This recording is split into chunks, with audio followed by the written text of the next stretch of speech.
6 तारखेला आपण पाहिलं होतं जंतर मंतरला किती मोठं आंदोलन झालं होतं आणि तिथून आम्ही रिक्वेस्ट केली होती एज्युकेशन मिनिस्टर धर्मेंद्र प्रधान यांना की आता तरी तुम्ही काहीतरी नैतिक जिम्मेदारी घ्या आणि ज्या स्टुडंट्सनी सुसाईड केलेली आहे आणि जे 1 करोडपेक्षा जास्त स्टुडंट्स आहेत सीबीएसई नीट एससी यूईटीचे एसएससी जीडीचे त्यांचे जे फ्युचरचा तुम्ही एकदम वाटोळं केलेलं आहे आणि कुठं तुम्ही त्यांना काही सवलती दिल्या नाही त्यांच्यासाठी काही अरेंजमेंट्स केल्या नाही तर त्याची कुठं ना कुठं तुम्ही जिम्मेदारी घेऊन राजीनामा दिला पाहिजे.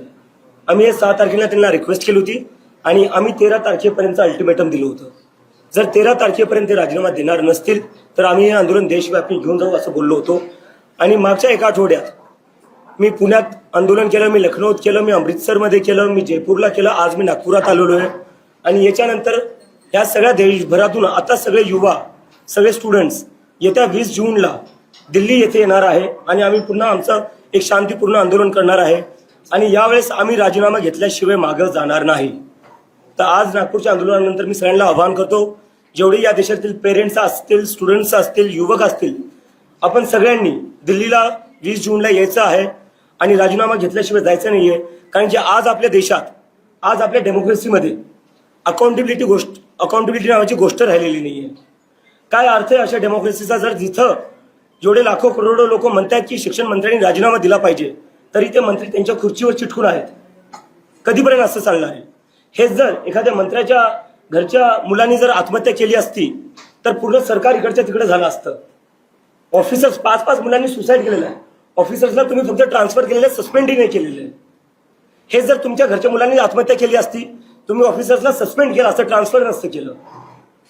आणि माझी पंतप्रधान नरेंद्र मोदी यांनाही रिक्वेस्ट आहे, तुम्ही धर्मेंद्र प्रधान यांचा राजीनामा घ्या. जर तुम्ही त्यांचा राजीनामा नाही घेणार तर कुठं ना कुठं या आत्महत्यांसाठी आणि हा जो सगळा भोंगळ कारभार झालाय परीक्षांच्या बाबतीत, आज देशात एकही परीक्षा सरकारी अशी उरली नाहीये जिथं पेपर लीक होत नाही. 4000 दिवस झाले म्हणे पंतप्रधानांच्या टर्मला, सगळ्यात जास्त आतापर्यंत 4000 दिवसात कोणते 4 पेपर मला सांगा जे लीक नाही झालेत. तर मी जे प्राईम मिनिस्टर आहे, I request him to sack the education minister of India. If he doesn't then he is also responsible for all the mismanagement in the examination and the suicide of all the students of NEET. Thank you. परीक्षा को देखते हुए सरकार ने Telegram पे रोक लगाई है, कैसे देखते हैं आप इसको? टेलीग्राम पर रोक लगाने से क्या होगा? पेपर जो लीक हो रहा है वो तो सिस्टम के अंदर से हो रहा है, टेलीग्राम से नहीं हो रहा है. Telegram is just a medium. Leak तो अंदर के लोग कर रहे हैं ना, उनको आप क्या कर रहे हो? सस्पेंड कर, ट्रांसफर कर रहे हो. किसी एग्रीकल्चर डिपार्टमेंट का उनको सेक्रेटरी बना दिया, एक तरीके से प्रमोशन ही हो गया है. मतलब इस देश में एक स्टूडेंट की लाइफ की वैल्यू इतनी कम है कि आप 5-5 स्टूडेंट सुसाइड करने के बाद ऑफिसर्स को सस्पेंड भी नहीं कर रहे हो, बस ट्रांसफर कर रहे हो. इतनी स्टूडेंट्स की लाइफ की वैल्यू कम हो गई इस देश में.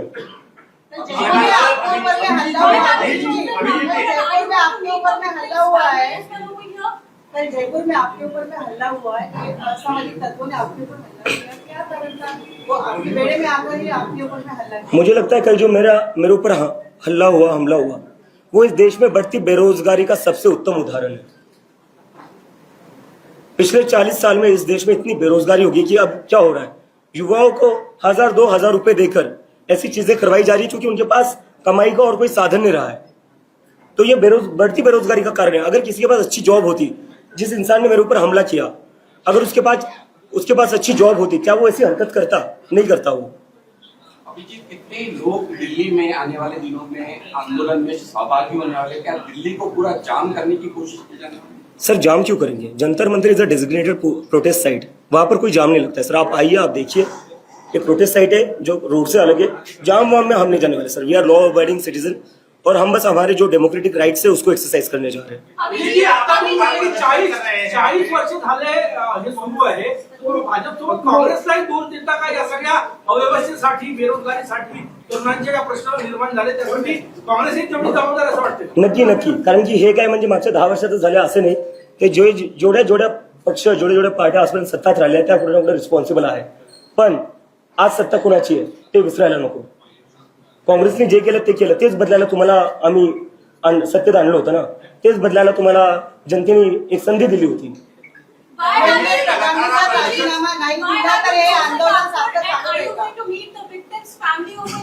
I have chosen Nagpur because many students, many young people have been texting me, calling me to please come to Nagpur and they want a peaceful protest here as well, because even the students here are concerned. Abhijit लगातार आप प्रदर्शन कर रहे हैं, लेकिन सरकार की ओर से कुछ पॉजिटिव रिस्पॉन्स नहीं आ रहा, तो क्या लगता है जिस तरह से आप प्रदर्शन कर रहे हैं, अगर रिस्पॉन्स नहीं आता तो भविष्य में आप राजनीतिक दल स्थापित करेंगे?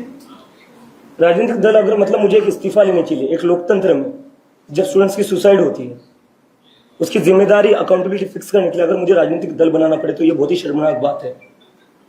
हर कोई राजनीतिक दल तो नहीं बना सकता ना, चुनकर क्यों भेजते हैं हम? अगर हमें ही राजनीतिक दल बनाना है तो हम उनको क्यों चुनकर भेज रहे हैं? चुनकर इसलिए भेज रहे हैं ना, वो अपना काम ठीक से करे, या जब कुछ गड़बड़ हो तो वो लोग चीजों की जिम्मेदारी और चीजें ठीक करें। इसका तो मतलब ये हो गया कल को किसी के घर में पानी नहीं आ रहा है, बिजली नहीं आ रहा है, तो उसको आप बोल दोगे राजनीतिक दल बना लो और अपनी बिजली पानी शुरू कर दो। लेकिन जब बीजेपी का जन्म हुआ है, अस्तित्व में आई है, तो हर युवा जो वर्ग है पॉपुलर जनता पार्टी से जुड़ना चाहता है और कहीं न कहीं मांग कर रहा है कि वो राजनीति में आए और देश का भविष्य सुधारे। ऐसी भी सोच तमाम युवाओं की। बिल्कुल, मुझे लगता है इसका एक ही रीजन है कि जितने भी अभी के पॉलिटिकल पार्टीज है उन सभी ने आज का जो हमारा युवा है उनको डिसअपॉइंट किया है। हमने देखा कि पिछले 10-12 साल में कैसे हिंदू मुस्लिम की राजनीति इस देश में हो रही है और कोई राजनीति नहीं हो रही। इलेक्शन आ रहे, हिंदू मुस्लिम पर बात हो रही है, उसमें युवाओं के लिए क्या है? हिंदू मुस्लिम से युवाओं को क्या भला हुआ है? तो उनके एग्जाम्स अच्छे से कंडक्ट हो रहे हैं, तो उनको जॉब्स मिल रही है? हिंदू मुस्लिम की राजनीति से नहीं मिल रही है ना। तो युवा को मिल क्या रहा है? आप क्या दे रहे हो उनको? आप ना उनके कंसर्न्स को समझ पा रहे हो, ना आप उनके होप्स एंड एस्पिरेशंस को एड्रेस कर पा रहे हो। और यही कारण है कि कॉकरोच जनता पार्टी को इतना ज्यादा समर्थन मिल रहा है, क्योंकि सारे एग्जिस्टिंग पॉलिटिकल पार्टीज पूरा डिसअपॉइंट कर चुके हैं इस देश के युवा को। आंदोलन वेगळं महत्व आहे, कारण की या ठिकाणी भारतरत्न डॉक्टर बाबासाहेब आंबेडकरांनी दीक्षाभूमी घेतली. ही दीक्षाभूमी आहे, ही राष्ट्रीय स्वयंसेवक संघाची भूमी आहे, संघ मुख्यालय या ठिकाणी आहे. त्यामुळे या आंदोलनाकडे वेगळ्या नजरेनं बघितलं जात आहे. तुम्हाला काय वाटतं? आमच्यासाठी एक शांतपूर्ण आंदोलन असणार आहे, स्टुडंटच्या इश्यूजवर असणार आहे. बाकी आम्ही बाकी गोष्टींवर करू. राजीनामा नाही दिला तर आपलं आंदोलन हे असं सुरू राहील. राजीनामा घेतल्याशिवाय आंदोलन बंद पडणार नाही. अभिजीत जी, श्रीलंका, बांग्लादेश, नेपाल में जो कुछ भी हुआ उसको कैसे देखते हैं आप, और क्या आपकी उम्मीद है कि वो देश में भी वो भारत में भी? मुझे समझ नहीं आ रहा है आप सारे लोग बांग्लादेश, नेपाल, श्रीलंका से इतने ऑब्सेस क्यों हो? मैं जवाब दे रहा हूँ। हमें नेपाल, बांग्लादेश और श्रीलंका को देखने की जरूरत क्यों है सर? भारत देश 1947 में आजाद हुआ था, एक आंदोलन से हुआ था। उस आंदोलन को चलाया था महात्मा गांधी जैसे इंसान ने, जो पूरे विश्व में शांति की मिसाल है। तो हम क्यों देखें नेपाल, बांग्लादेश, श्रीलंका में क्या हो रहा है? 1980 का दौर था, इमरजेंसी थी सर। आज जो लोग हमें बदनाम कर रहे हैं, आज जो लोग हमें नेपाल, बांग्लादेश में जो हुआ उससे कंपेयर करके बदनाम करने की कोशिश कर रहे हैं, वही लोग थे जो इमरजेंसी के खिलाफ आंदोलन कर रहे थे। भारत एक ऐसा देश है जो आंदोलन से आजाद हुआ है। भारत एक ऐसा देश है जो आंदोलन की वजह से आज भी एक लोकतंत्र है। तो ये देश लोकतंत्र से बना है, ये देश आंदोलन से बना है, आंदोलन से टिका हुआ है, और आंदोलन is a very good thing for a healthy democracy. आंबेडकरांनी आपल्यावर आक्षेप घेतला, आपण ते पुस्तक घेतली होती माय ऑटोग्राफी, ते आरएसएस चे विचारधारेची पुस्तक आहे असं त्यांनी म्हटलंय. तुमच्या आयडिओलॉजीवर त्यांनी प्रश्न उपस्थित केलाय की अभिजित दिपके हे आरएसएस चे विचारधारेचे आहेत का? आता कालच माझ्यावर आरएसएसच्या लोकांनी हल्ला केला तर मी कसं काय त्या विचारधारेचा असू शकतो? आणि coming to Sujata Ambedkar, he is free to have his opinion. मला त्याच्यावर काही जास्त बोलायचं नाही.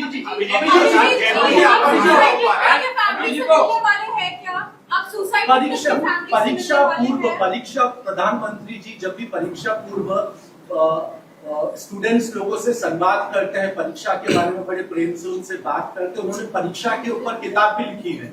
आपको क्या लगता है कि प्रधानमंत्री जी ने एक बार सामने आना चाहिए, स्टूडेंट्स को एश्योरेंस देना चाहिए कि ऐसा वापस से जो पेपर लीक से ऐसा नहीं होना चाहिए? आपको ऐसा लगता है प्रधानमंत्री जी ने आके आना चाहिए? मुझे लगता है सबसे पहले प्रधानमंत्री जी ने जिन 5-6 बच्चों ने सुसाइड करी है उनके परिवार से माफी मांगनी चाहिए. अभी तक वो हुआ नहीं है. पूरे देश में कुछ भी, पूरी दुनिया में कुछ भी होता है, प्रधानमंत्री जी ट्वीट करते हैं. अपने ही देश के स्टूडेंट्स ने सुसाइड करी है, उनके लिए कंडोलेंस ट्वीट भी नहीं आता है प्रधानमंत्री से. तो पहले तो वो चीज़ करनी चाहिए. और कब तक आप अपने मन की बात करोगे, परीक्षा पर चर्चा करोगे? थोड़ा स्टूडेंट्स की मन की बात भी सुन लो, थोड़ा बेटर हो जाएगा.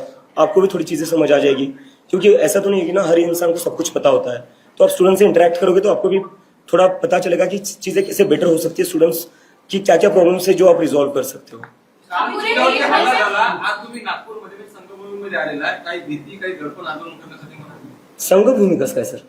संघभूमी संघभूमी नहीं। सर आप पूरे देश भर का प्रोटेस्ट कर रहे हैं लेकिन अभी तक धर्मेंद्र प्रधान ने इस्तीफा नहीं दिया है, तो क्या आपको लगता है आप आगे भी प्रोटेस्ट करेंगे तो वो इस्तीफा देंगे धर्मेंद्र? मैं ऑलरेडी बोल चुका हूँ, जब तक इस्तीफा नहीं देंगे तब तक प्रोटेस्ट करना नहीं रुकेगा।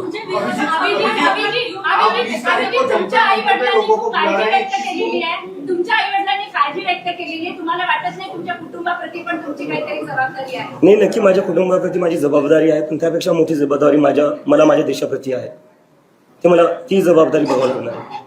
अभिजीत जी, केंद्र सरकार अगर देखा जाएगा तो डेवलपमेंट की 2014 से बहुत बात करती है। बीजेपी और अभिजीत दिक्के किस नजरिए से दिखता है कि डेवलपमेंट के मुद्दे पर पॉलिटिकल? कौन सी डेवलपमेंट सर? कितने स्मार्ट सिटी बोले थे? 200। एक स्मार्ट सिटी दिखा दो मुझे, कहाँ पर है? औरंगाबाद, छत्रपति संभाजीनगर जो आज के दौर में है, वो बोला गया था छत्रपति संभाजीनगर को स्मार्ट सिटी बनाया जाएगा। मैं वहां से आता हूँ, कुछ स्मार्ट नहीं हुआ है वहां पर। पुणे गया था मैं, जो स्मार्ट सिटी बनने वाला था वो भी स्मार्ट सिटी नहीं बनाया। तो जो सबसे पहले तो मैं जो सबसे बड़ा उनका था स्मार्ट सिटी, एक स्मार्ट सिटी बता दीजिए मुझे जो सच में स्मार्ट बन चुकी है। दूसरा था स्वच्छ भारत अभियान। अभी मैं पिछले एक हफ्ते में पूरे देश भर में घूमा हूँ, 5-6 अलग अलग राज्यों में गया हूँ, एक राज्य मुझे नहीं दिखा जो स्वच्छ हो। तो कौन सा डेवलपमेंट हो रहा है? बुलेट ट्रेन 12 साल हो गए, और कितने साल चाहिए आपको बुलेट ट्रेन लाने के लिए? शिक्षा मंत्री के साथ साथ प्रधानमंत्री का भी इस्तीफा आप मांग रहे हैं। पहले शिक्षा मंत्री का तो हो जाए, प्रधानमंत्री तो बहुत बड़ी चीज है। Abhijit, are you going to meet the suicide victims' family or not? I won't comment on that. Abhijit आंदोलन झालं तर अनेक अशा संघटना होत्या की ज्या तुमच्या विषयाला सुसंगत नव्हत्या, म्हणजे शिक्षणामध्ये म्हणण्याबद्दल तुम्हाला सोडत नाही का तुमचं आंदोलन हायजॅक होऊ शकतं का भविष्यात? हायजॅकचा प्रश्न नाही सर, प्रश्न आहे 1 करोडपेक्षा जास्त स्टुडंट्सचा। स्टुडंट्स सोबत जे उभा असतील, ज्यांना स्टुडंट्सची चिंता आहे, या देशाच्या युवकांची चिंता आहे, त्यांनी यावं आमच्या आंदोलनात। हे आंदोलन काय माझ्या एकट्याचं नाही आहे, हे आंदोलन काय ठराविक लोकांचं नाही आहे, हे आंदोलन या देशाच्या युवकांचं आहे, स्टुडंट्सचं आहे। ज्यांना यायचं आहे त्यांनी यावं आणि सपोर्ट करावा। तुमच्या आंदोलनाच्या काही संघटना मिसळल्या आहेत, त्यांची संशयास्पद आहे। जसं काही अशा संघटना एक्झाम्पल द्या नाही, नाव नाही यशस्वी करू शकता, आपल्याला पुरावे नाही काही सर, एक्झाम्पल द्या ना मग तुम्ही। नाही, पण एवढं मला माहिती की संशय काय? केजरीवालांचा आंदोलन ज्या प्रकारे हायजॅक झालं किंवा एका संघटना सुरू होऊ नये असं मला वाटतं, म्हणून तुम्हाला विचारतो आहे। नाही सर, स्टुडंट्स आहे सगळे, आंदोलनात सगळे स्टुडंट्स आहे। सर आरोप लागतोय की आपलं आंदोलन जो आहे तो आम आदमी पार्टी स्पॉन्सर्ड आहे। नागपुरातील आपल्यासोबत जे लोक आहेत ते जास्त तर जे आम आदमी पार्टीचे लोक आहेत, तर हा आंदोलन जे आहे आम आदमी पार्टी स्पॉन्सर्ड आहे। मी लखनौला गेलो होतो, तिथे काँग्रेसचे लोक होते, समाजवादी पार्टीचे लोक होते। मी जयपूरला गेलो होतो, काँग्रेसचे लोक होते, मला बीजेपीचे लोक भेटले, ते म्हणले आम्ही ओपनली सपोर्ट नाही करू शकत, पण तुम्हाला जे काय लागेल या आंदोलनासाठी आम्ही तयार आहे। तर मला काय वाटतं ना, आपण ना याच्या मागे आम आदमी पार्टी आहे, काँग्रेस आहे, हे आहे ते आहे। मी उत्तर माझे मित्र आहेत ते सर, मी त्यांच्यासोबत आधी काम केलेलं आहे। जे माझे मित्र आहेत ते मला सपोर्ट करतायत आणि करणारच। उद्या जर तुम्ही काम केलं, तुम्ही दुसरीकडे कुठे गेला, आज कोणत्या न्यूज आउटलेटमध्ये काम करताय सर तुम्ही? नागपूर समाचार। उद्या जर सपोज तुम्ही लोकमत टाइम्समध्ये गेले, तुम्हाला नागपूर समाचारसाठी काही मदत लागली किंवा तुम्हाला काही मदत, नागपूर समाचारचे जे तुमचे कलिग्स आहेत ते तुम्हाला मदत नाही करणार? सर आपको एंटी नेशनलिस्ट बोला गया है, कल उस बारे में क्या बोलना चाहेंगे? देखो, बात मेरी नहीं है, बात स्टूडेंट्स की है। मुझे एंटी नेशनल बोला गया, ठीक है। 17 साल का वेदांत है जिसने सीबीएसई का स्कैम एक्सपोज किया, उसको एंटी नेशनल बोला गया। किरण रिजिजू जो हमारे यूनियन मिनिस्टर है, उन्होंने कहा कि कॉकरोच जनता पार्टी को जितने लोग फॉलो करते हैं वो सारे एंटी नेशनल है। 94% of the people on cockroach Janata parties Instagram page are Indians. तो मैं एंटी नेशनल हो गया, 17 साल का सीबीएसई का स्टूडेंट वेदांत एंटी नेशनल हो गया, जो मीडिया सरकार से सवाल पूछती है वो एंटी नेशनल हो गई, इस देश का अपोजिशन एंटी नेशनल हो गया। तो इंडियन है कौन? बीजेपी और उनके आईटी सेल वाले, बस यही दोनों इंडियन है और हम सब एंटी नेशनल। सर फंडिंग की बात की जाती है, कहा जा रहा है कि आप आपको फंडिंग कर रही है, सीजेपी को फंडिंग आपसे आ रही है, क्या बोलना चाहिए? कहाँ पर, किस चीज के लिए फंडिंग मिल रही है? आपने हमारे स्टेज देखे, 200 रुपए के बैनर लग रहे हैं, हमारे यहाँ चेयर्स तक नहीं लगा पा रहे हम, तो फंडिंग किस चीज के लिए है? अगर मैं अमेरिका से फ्लाइट लेकर यहाँ आ सकता हूँ इस देश में, अपने देश में, तो मैं इंडिया में तो फ्लाइट लेकर घूम ही सकता हूँ ना, उतना तो मतलब होगा। हमारे देश में ना, हमारे दिमाग में साइकोलॉजी में ये चीज है कि अगर कोई समाज सेवा करना चाहता है या देश के लिए कुछ करना चाहता है, उसको फकीर होना चाहिए। क्यों होना चाहिए? क्यों फकीर होना चाहिए?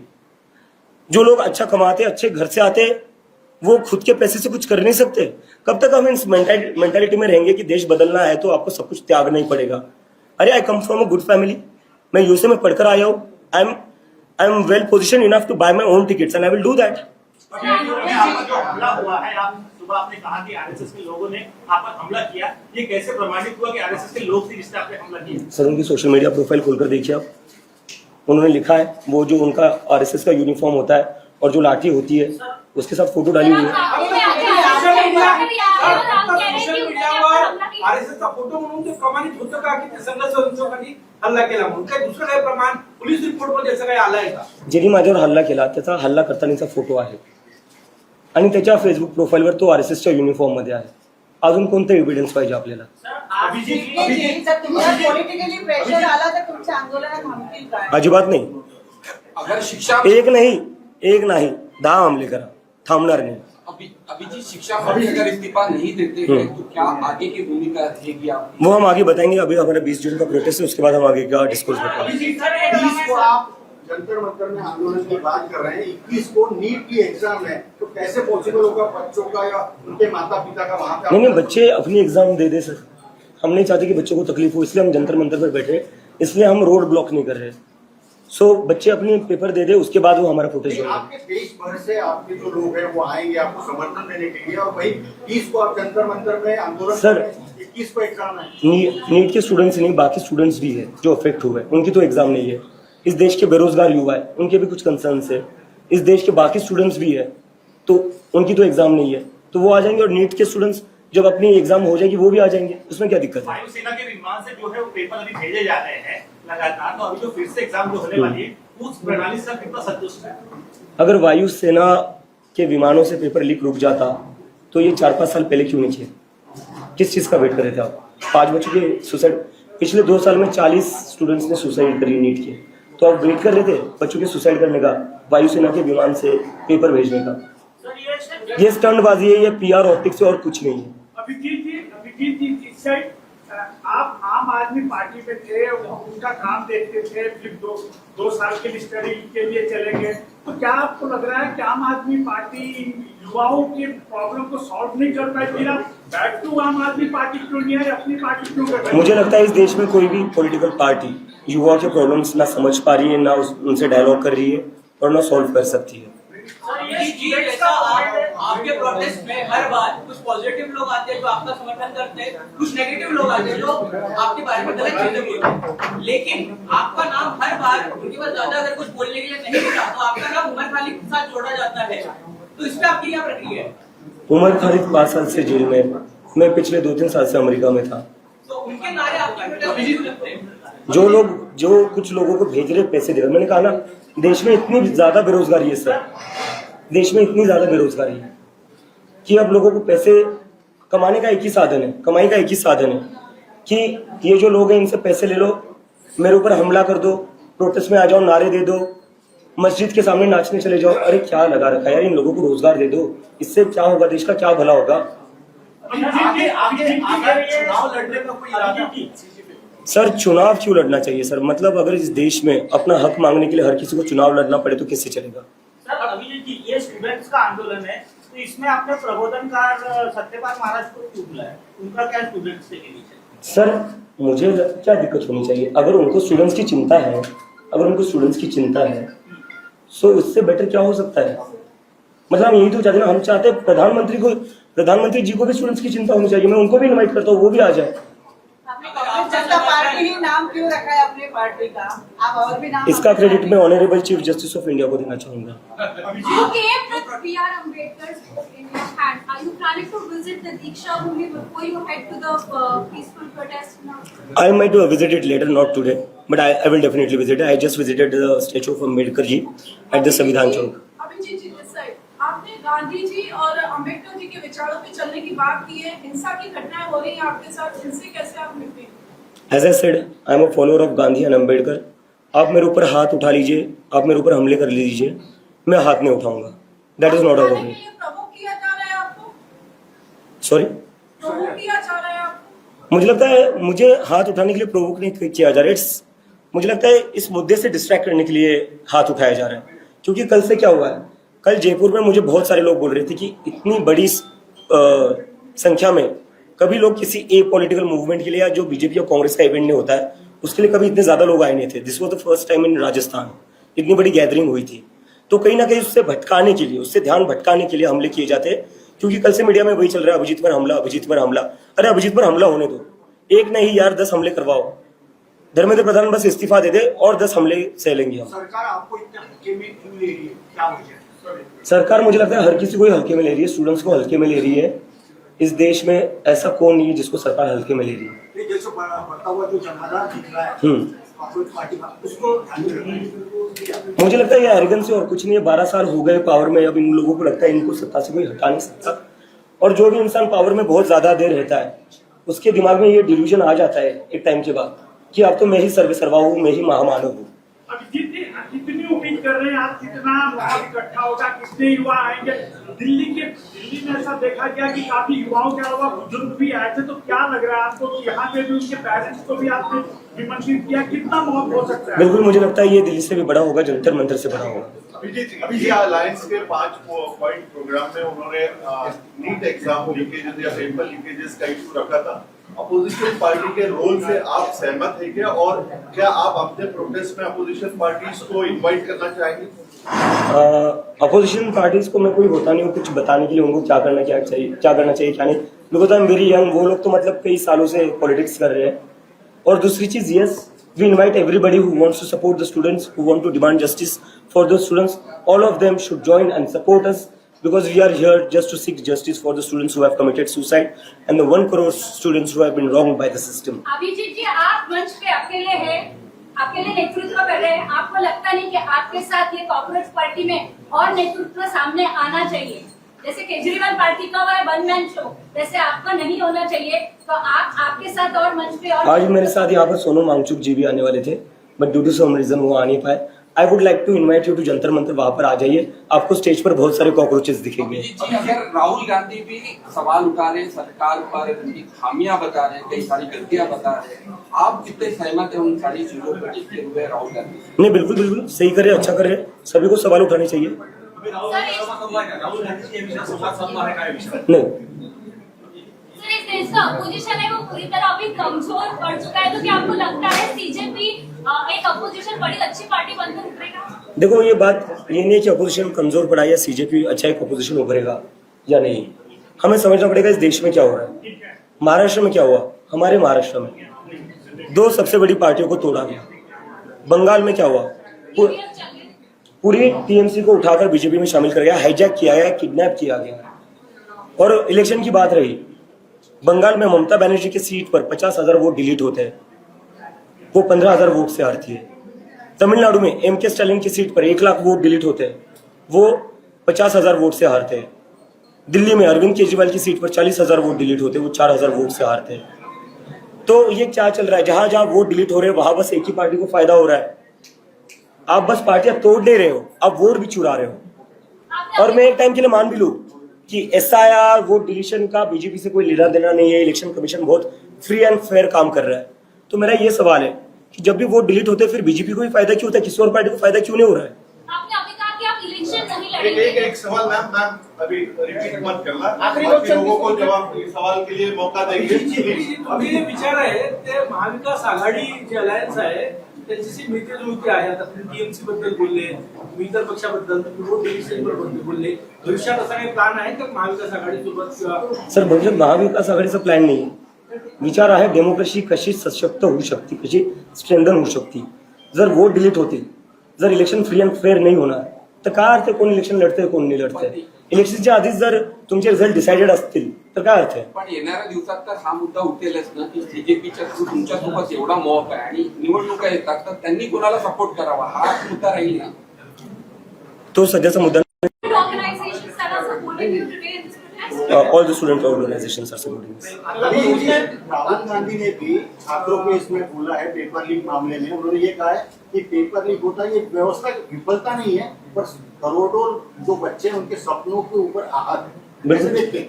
बिल्कुल ये वही बात है सर। आता 2-3 दिवसाआधी बीजेपीची एक प्रेस कॉन्फरन्स झाली, त्यामध्ये विचारलं गेलं सीजेपीच्या प्रोटेस्ट बद्दल, तर त्यांनी सांगितलं की जसे फॉलोअर्स बांगलादेशी आणि पाकिस्तानी आहेत तर त्यांची विचारधारा पण त्याच प्रकारची आहे, त्यावर तुमचे काय मत?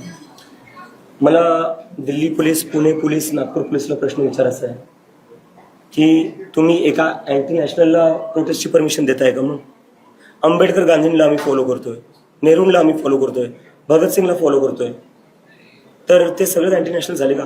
मला आता आज असं वाटतं या देशात आज जर नेहरू जिवंत असले असते, गांधी जिवंत असले असते, भगतसिंग जिवंत असले असते, त्यांनाही कुठे ना कुठे अँटी नॅशनल बोलण्यात आलं असतं. कारण की त्यांनी काय केलं होतं, जी ब्रिटिश राज होता त्यांच्या विरोधात बोलले होते आणि तो ब्रिटिश राज आजच्या सरकारपेक्षा काही वेगळा नाही. सोनम वांगचुक जे ग्रेट एज्युकेशनिस्ट ऑफ इंडिया, त्यांना ते एज्युकेशन मिनिस्टर बनलं पाहिजे होतं, त्यांना तुम्ही तुरुंगात टाकलं, त्यांना तुम्ही जेलमध्ये टाकलं. हे ब्रिटिशपेक्षा कसं वेगळे? ब्रिटिशने काय केलं होतं? हेच केलं होतं. ठीक आहे, थँक्यू व्हेरी मच.